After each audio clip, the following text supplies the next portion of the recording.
자, 이제 또 개장 준비 들어가기 위해서 한 분 더 오셨습니다. 헤르메스 스탁 하창환 본부장도 같이 갑니다. 어서 오세요. 네, 안녕하십니까. 네. 자, 오늘 또 전략을 어떻게 잡아오셨는지 추격 저점 매수 어떻게 볼까요?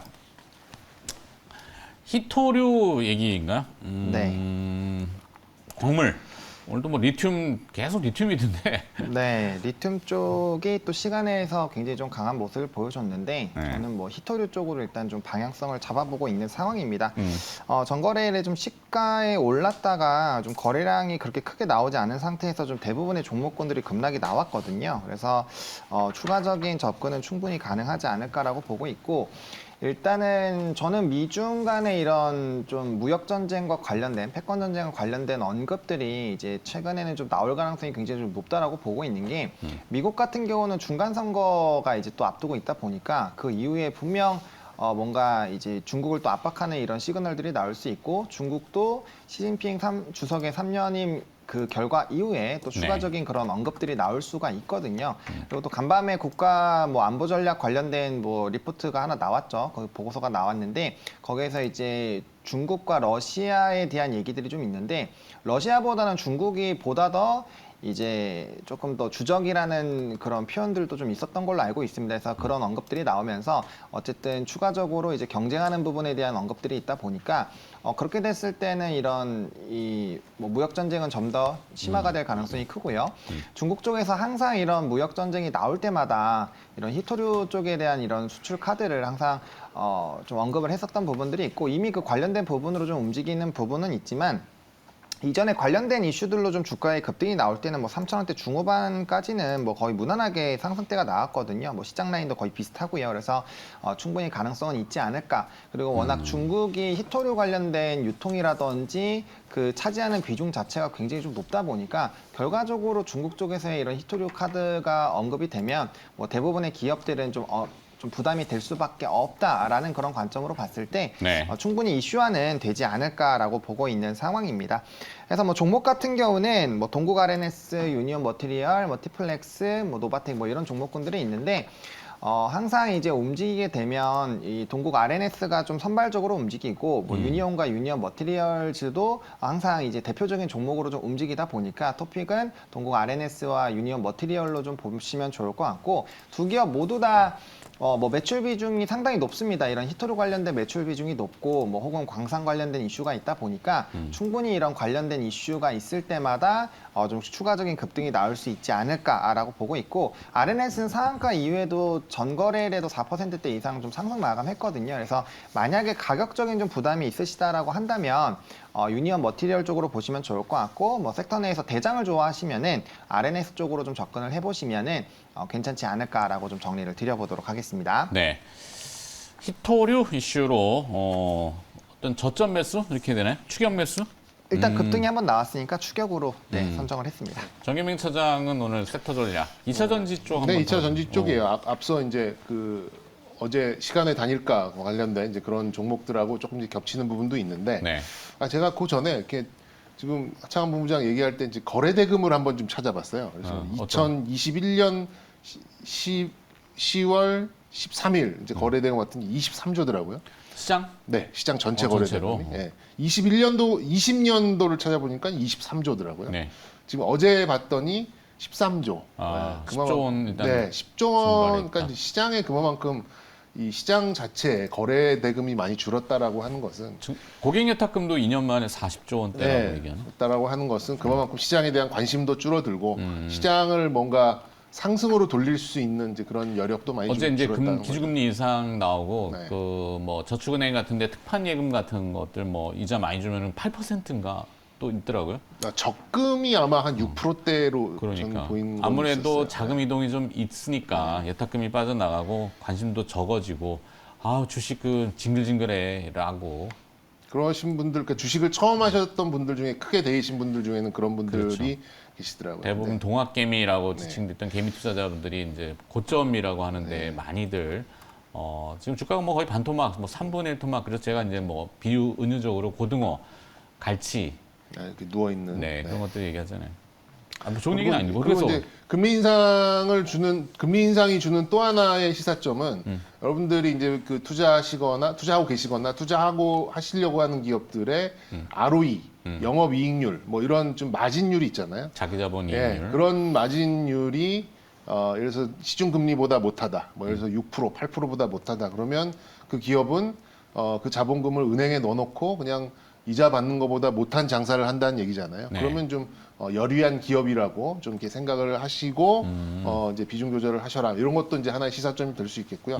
저는 좀 단기 전략입니다. 어제 시장에서 좀 연속성을 보는 이제 그런 전략이고요. 양극재가 전부는 아니다라는 이제 그런 차원에서 말씀드리고 싶고 네. 이제 뭐 음극재나 또 뭐 전액, 분리막 이런 종목들도 지금 서서히 좀 투자 심리가 좀 개선되는 이 안 좋은 시장에서도 좀 개선되는 이제 그런 모습이 좀 나오고 있다. 이렇게 말씀드리고 싶고요. 특히 이제 어제 좀 이렇게 눈길이 갔던 종목은 역시 롯데케미칼과 SKC죠.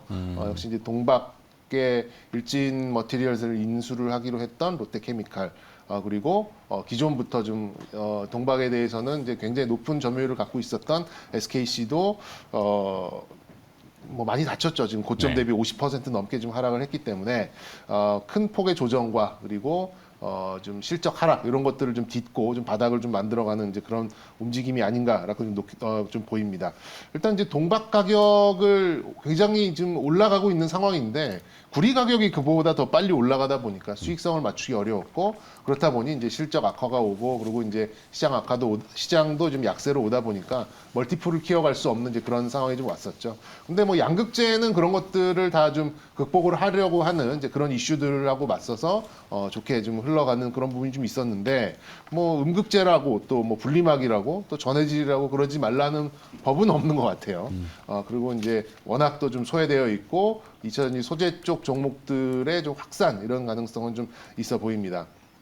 그리고 이제 롯데가 일진에 이 인수했던 그런 가격들을 보면 이제 뭐 3년, 5년, 10년 여기에 대한 이제 밸류에이션을 쭉 보니까 역시 좀 미래 가격은 굉장히 높게 좀 투영은 되어 있습니다. 그런 면을 감안을 해봤을 때는 네. 이제 존재하고 있는 가치를 가격화하는 데 있어서 충분히 다른 종목들한테도 좋은 영향을 좀 끼칠 수 있는 이제 그런 부분이라고 볼 수 있겠고요. 하지만 지금 시장 분위기가 워낙 좀 좋지 않기 때문에 괌에도 낙폭과대 이렇게 좀 감안을 하셔서 좀 단기적인 이제 그런 아이디어로 좀 가셔가셨으면 좋겠고 높은 수익률보다는 뭐 10% 남짓한 이런 수익률로 접근을 해보시는 게 어떨까 싶습니다. 그래서 네. 원재료 가격에 좌우되는 뭐 이런 가격 변동은 계속해서 있기 때문에 그 부분은 좀 염두하실 필요는 있어 보이고요. 뭐 대표적으로는 동박 쪽에는 SKC 그리고 전해질 쪽에서는 엔캠 그리고 분리막 쪽에서는 WCP 이렇게 좀 각각의 대표성 있는 종목 하나씩 말씀드리도록 하겠습니다.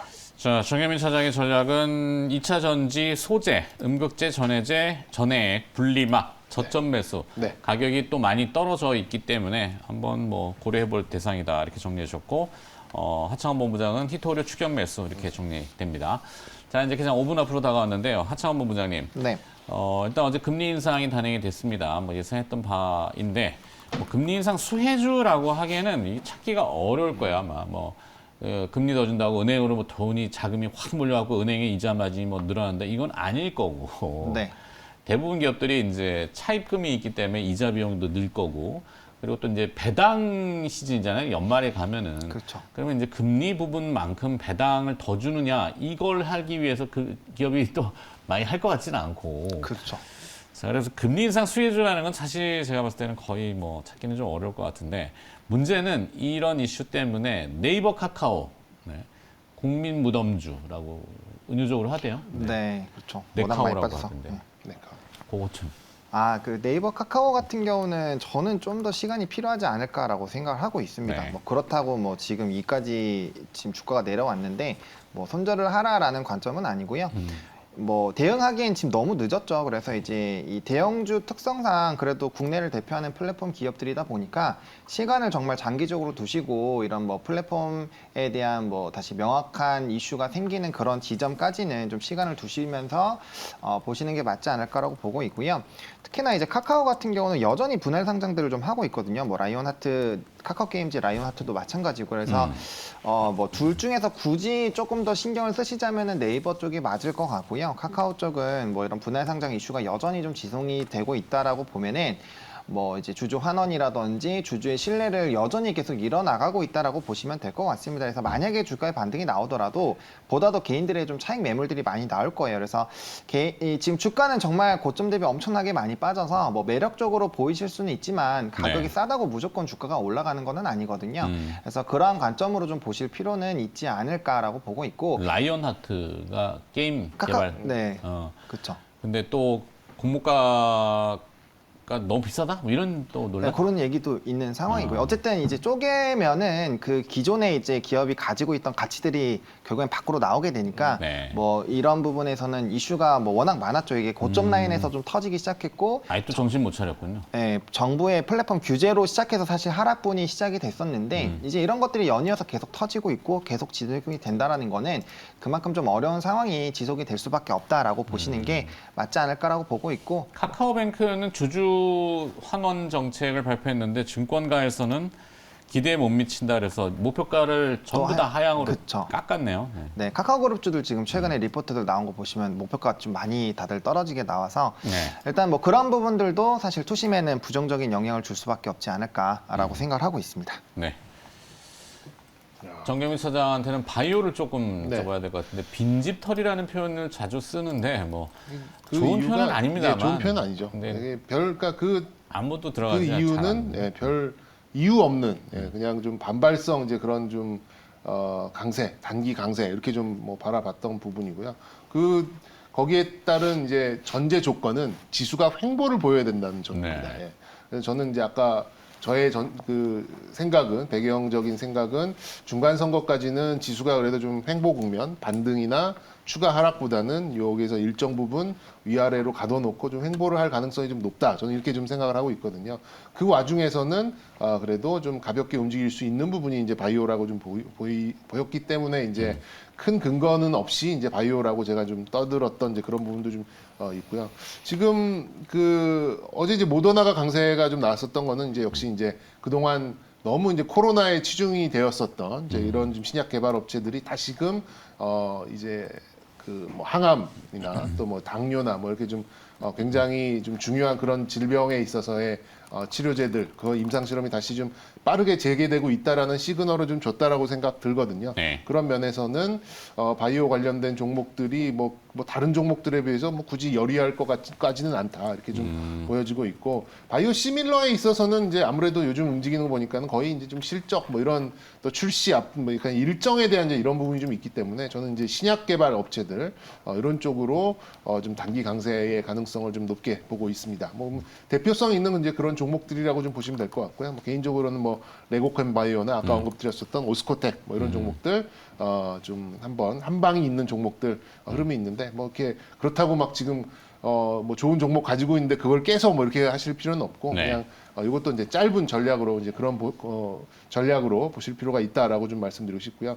오늘 신라젠 계장 이제 제 어떤가요? 호가 좀 좀 마이너스 암울하네요. 48%. 지금 거의 이제 아. 요거 공모주처럼 이제 마이너스 40%, 50%까지 갈 수 있는 이제 그런 부분인데 네. 거의 하한가 출발처럼 이렇게 한 좀 2년 5개월을 지긋지긋하다라고 네. 해서 다만 저기 일부 회수 작업을 하시려는 분들이 있겠죠. 전 국민 단타대가 될 수도 와. 있어요. 이거 좀 유의하셨으면 좋겠습니다. 네.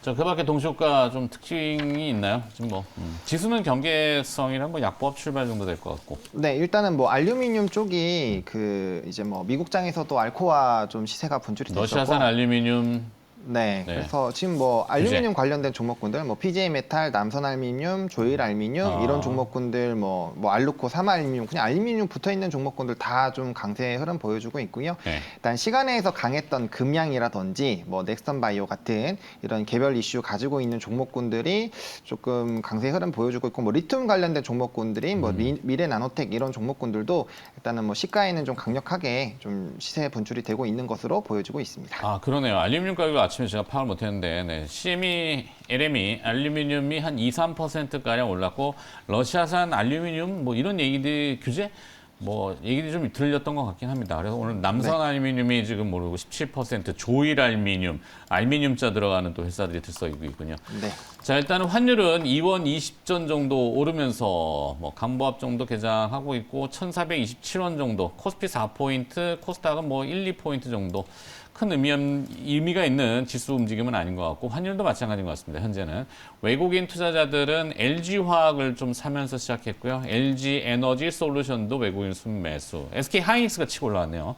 정임 처장이 얘기했던 그다음에 KB금융, 셀트리온, 카카오뱅크, 카카오페이, 현대모비스 저가 매수 입질로 외국인들이 조금 접근을 하고 있는데 자 개장 전체 그림 구도 한번 화면으로 볼까요?